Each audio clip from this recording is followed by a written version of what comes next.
Reggae is global. Reggae is everywhere. Yeah, reggae is my life, you know, because if it wasn't for reggae, I don't know that workhouse thing did or something. We have something which the world crave even right now.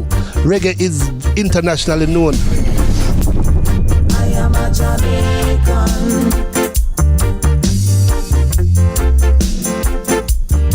Two familiar faces. I'm kind of fanning out right now. Big up your audience. But I have taste. Yeah. Guinness at the fridge, Magnum and the tray. I said the monster them roar. Roar. I was obsessed. And then I sang me the answer. Youngster girl no wanna shy guy. Me just get up in the morning, take the mouth out of me, I brush my teeth and ear bomb me in a one war. I was preparing myself for my great moment that never happened. People used to say me 8 man. That was a reputation that I was given. But Tana, you beat man body in your song then. Which man? We really want to know if for the people them man did that take set. Obviously. I'm like, there's no story there. The Cut, brought to you by Flo and Rare Nephew. Now I'm where I wanna be. Every time you a link with a condom, coulda husband, coulda wife, coulda be a random. Do it for your best life. The time by the Ministry of Health and Wellness is 12 p.m.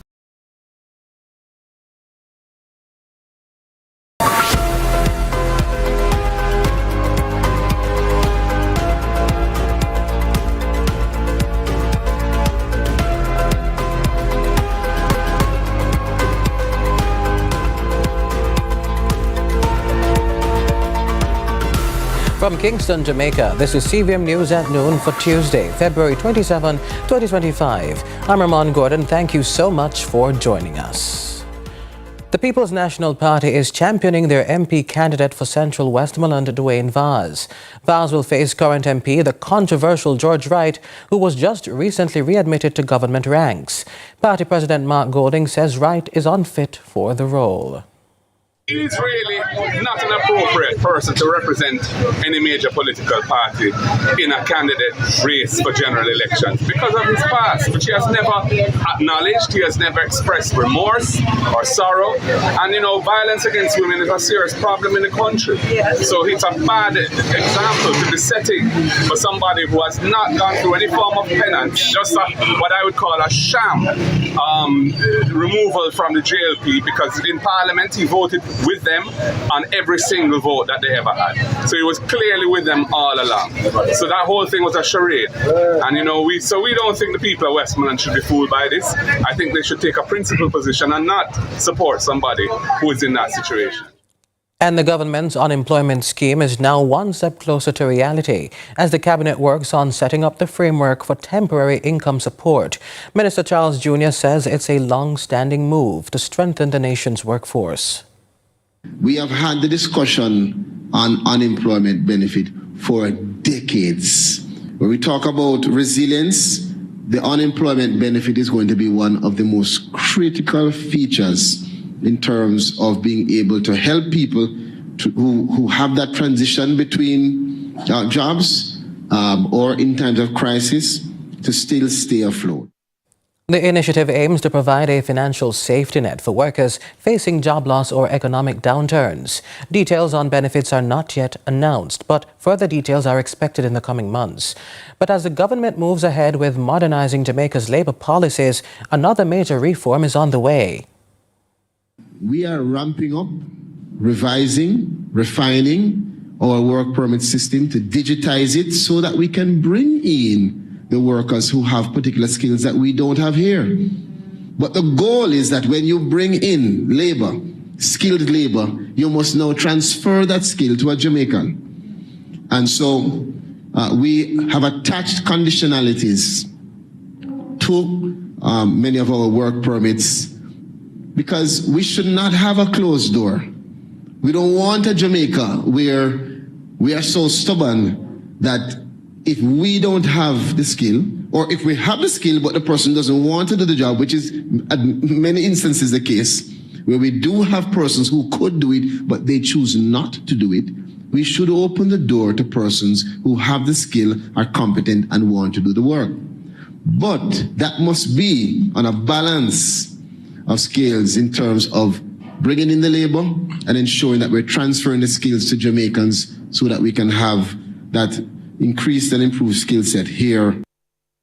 Persons with disabilities can now benefit from the National Water Commission Amnesty, joining pensioners and PATH beneficiaries.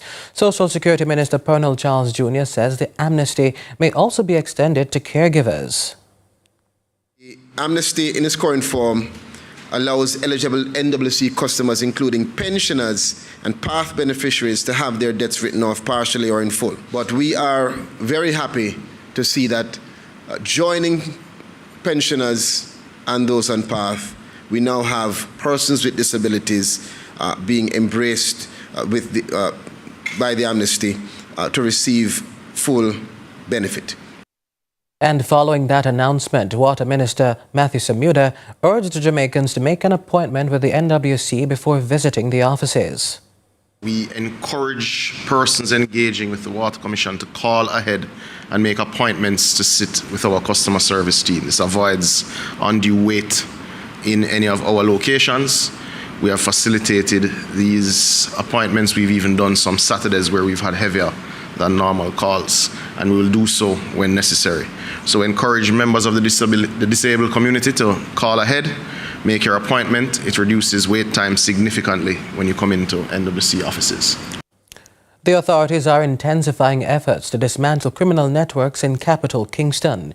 A recent police operation led to the fatal shooting of a local gang member as law enforcement moves to stamp out violent crime. More from Shante McNeil.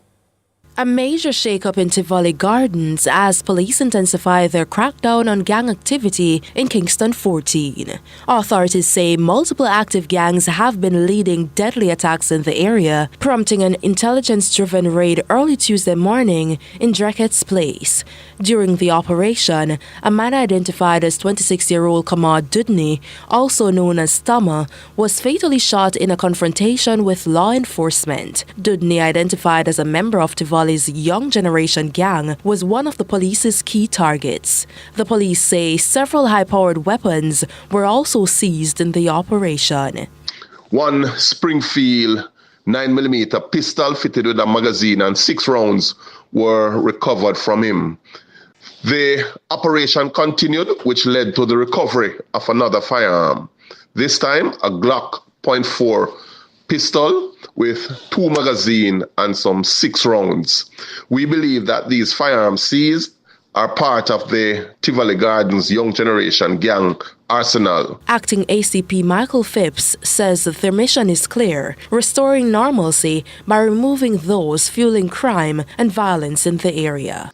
These operations will continue across all the divisions within Area 4 as we seek to target the wanted persons and other gang members involved in criminality, and who more so at this time are perpetrating murders and shootings. Shante McNeil, CVM News. We take a quick break. More news after this.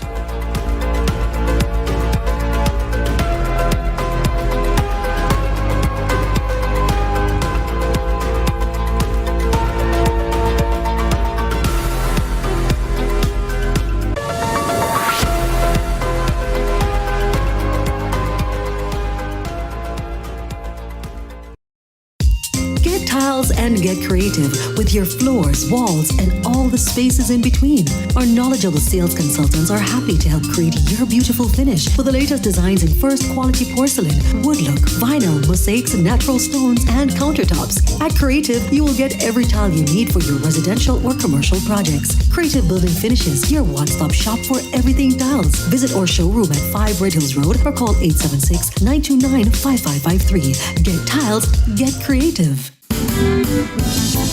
We love our country. Like you, we take pride in building Jamaica. The resilience of our people is cemented in our products, built to last for generations. Laying the foundation for thriving communities, we're committed to excellence and quality. Quality products, quality relationships. We're all proud Jamaicans, working hard, doing good, building a sustainable future for all. That same unbeatable spirit runs through us. We are made of Jamaica.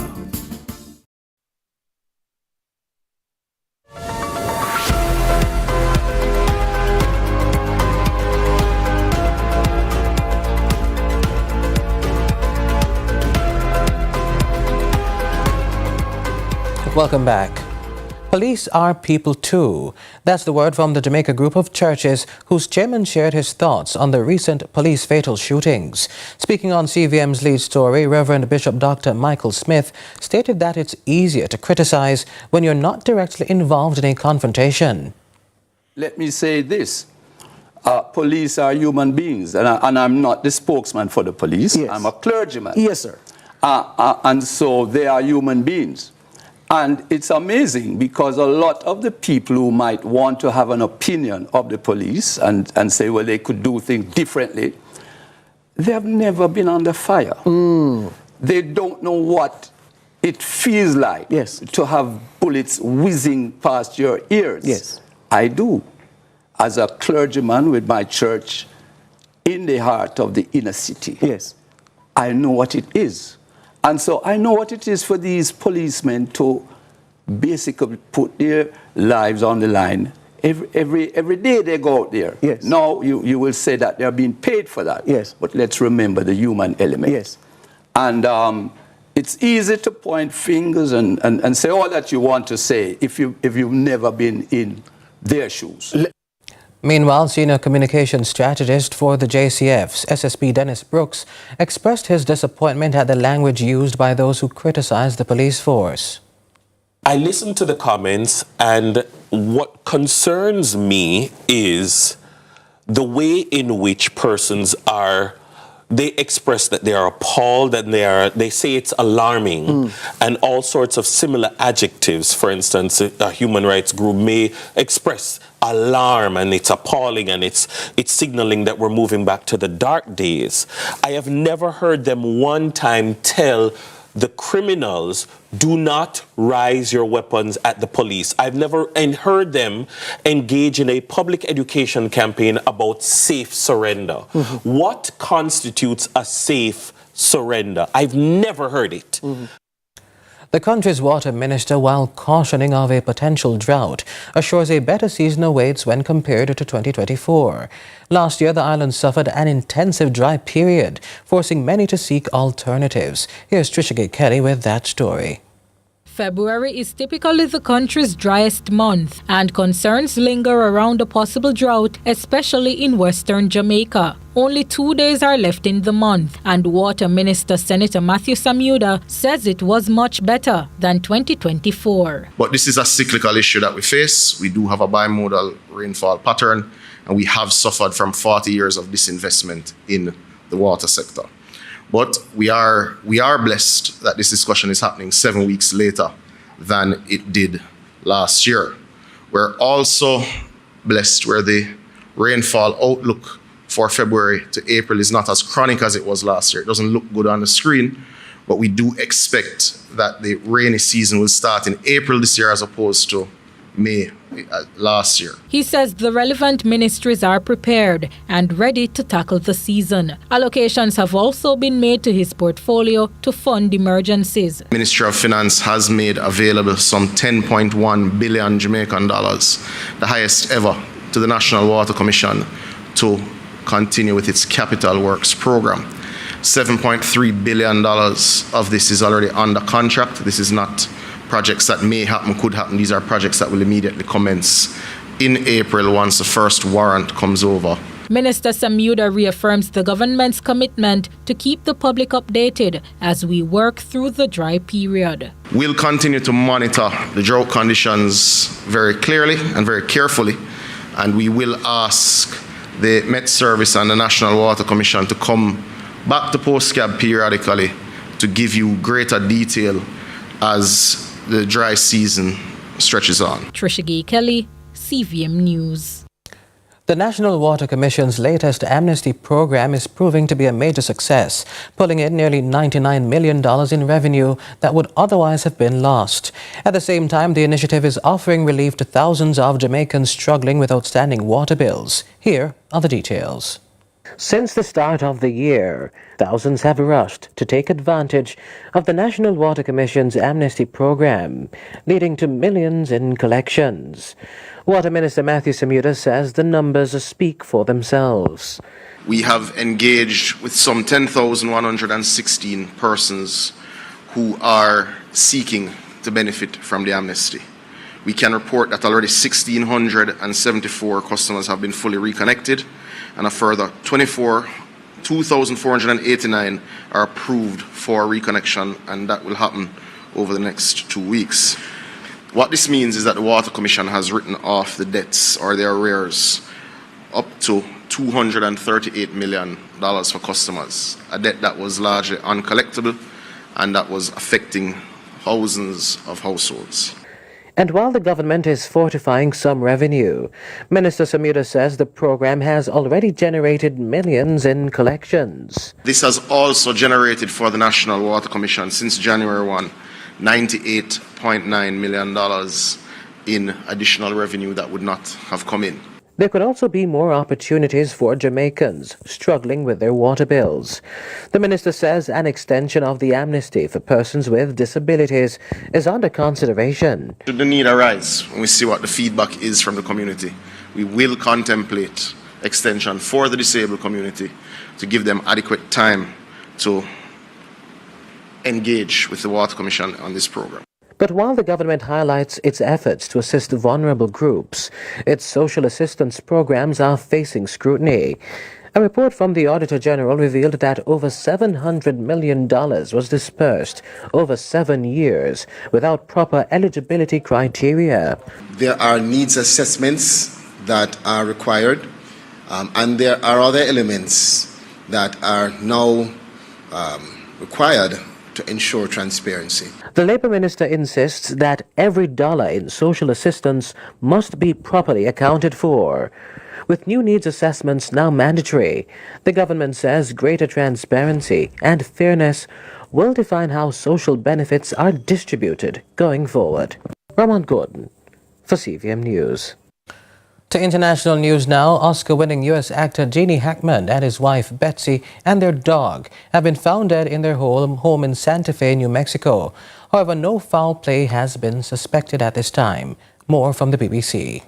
Oscar-winning American actor Gene Hackman, along with his wife Betsy, have been found dead in their home in New Mexico in the United States. This is breaking news.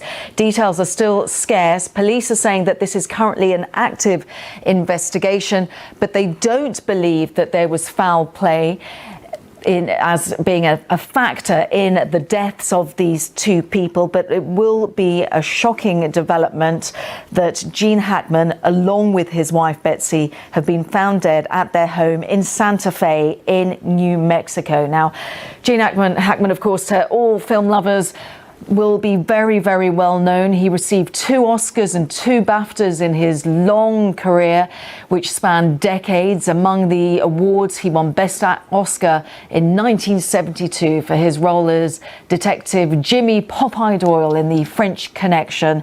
And he was, of course, had 4 Golden Globes and also a Screen Actors Guild Award. And just to restate the statement from Santa Fe County Sheriff in New Mexico, saying that we can confirm that both Gene Hackman and his wife were found deceased on Wednesday afternoon at their residence in Sunset Trail. They add that this is an active investigation. However, at this time, we do not believe that foul play was a factor. So, as my colleague Charlotte has been describing to us, a developing story. Details, Charlotte, very, very scarce at the moment. But just to reiterate what Santa Fe County Sheriff are saying, they're confirming that Gene Hackman and his wife were found deceased. But at the moment, it's an active investigation. But they do not believe that foul play was a factor. This is CVM News at Noon. Sports is next.